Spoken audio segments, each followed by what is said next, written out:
N'oubliez pas qu'il y a des personnes, et on l'a vu par rapport à la crise Covid, quand on les a sortis de leur club de musculation, ils étaient incapables de faire quoi que ce soit.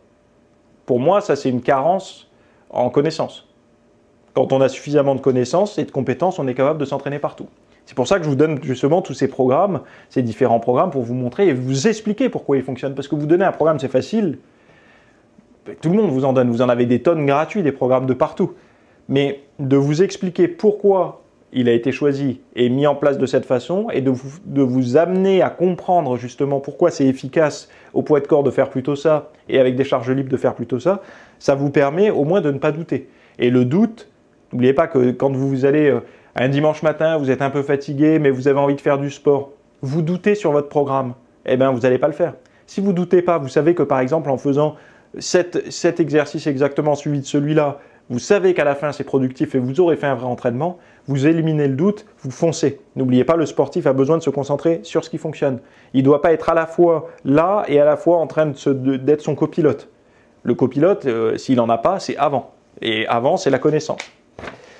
Merci d'avoir regardé ce rapide extrait. Alors, on va voir dans la version longue comment on fait pour récupérer les données du terrain. On va voir les innovations technologiques et la nutrition. On va voir un petit peu les choses qui vont être les plus avant-gardistes et les plus prometteurs, on va dire, pour l'avenir par rapport à la nutrition liée au sport. On va voir également pas mal de choses pour éviter de vous faire avoir. Je ne sais pas si vous êtes curieux de nature, que vous aimez bien lire pas mal d'articles et même parfois d'études scientifiques, etc.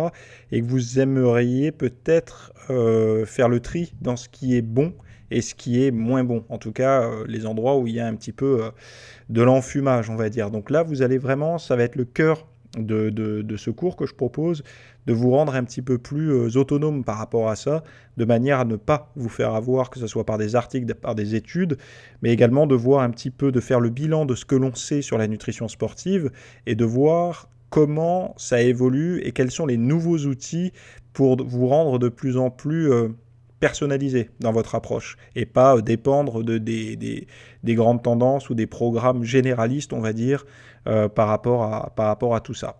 Donc si ça vous intéresse, pour encore une fois augmenter, on va dire, votre niveau de connaissance et vous rendre de plus en plus autonome par rapport au fitness, allez voir le lien qui se trouve dans les notes de cette petite vidéo, dans la description, ou si vous êtes déjà sur le site, vous avez un bouton normalement pour accéder à la version longue. Je vous dis à tout de suite.